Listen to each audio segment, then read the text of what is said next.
obviously our virtual production LED stage. We've had this for about a year, although we had a different version of the stage. If you guys have been to lab before, some of you guys may remember we had a different stage that was more of like a cubic, two walls and a floor type of environment, and then this one we installed towards the end of last year, so we've had it for about a year.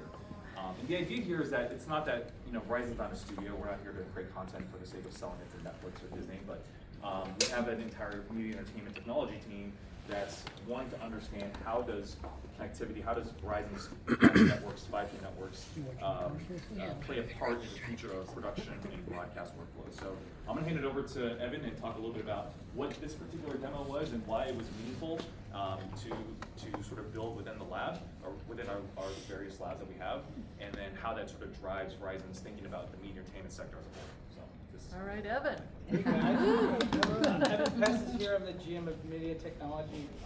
Here, one of the things that we're asked to in our little world over here is how do we build capabilities on top of our private network? And so one of the things that we've developed here is our edge compute, our edge AI system. So essentially what we are able to do is build a private data center cloud on top of our private network. And so one of the things that we did is so as you see we do 5G streaming video, but go ahead and switch it over, thank you. One of the things that we've done is we built our platform. And on this Edge AI platform, basically you're able to have any sort of capability that you would have on a data center, but now on location. So you can see right there's a couple of versions of different private networks, cameras, as well as our compute stack. And so what that is so what we did is we brought this to NAB, which is the National Association of Broadcasters, to go and premiere this as a demo. And so one of the things we did is when you think about wireless video over 5G, we worked with our partners over at Haivision. We said, hey, give us a use case. What would you do with this private network enterprise AI edge system?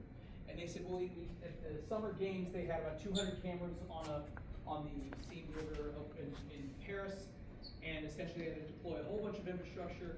And they had basically a bunch of people looking at like 200, video sources, calling out names and sending it to the technical director. And by the time some of that stuff got to air, maybe they had moved on. So we said, oh, we can automate that.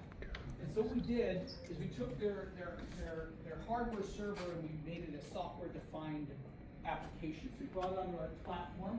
And then at NAB, we launched 16 cameras on the floor wirelessly. We deployed 3 of our private network bands, CBRS, C-band, and millimeter wave. And essentially what we did is we said to we created an AI, put it on location on the actual box itself, and said anytime you see relevant content, go ahead and highlight it. So what does it do? We said, okay, it's a general model, so there's no pre-training. It's literally just go to the model and say anytime you see a jockey with purple, yellow, and blue, white pants on a horse, go ahead and highlight it. And so every time you see a red box, it's highlighting it for the production team to be able to say this is the relevant content we're looking for, using object detection. But then under the hood, what it's doing is it's turning up the bit rate. And as you can see, when it sees the relevant content, the bit rate of the actual content gets turned up for be ready for air. So essentially, how can we build tools on top of traditional broadcast media entertainment equipment to build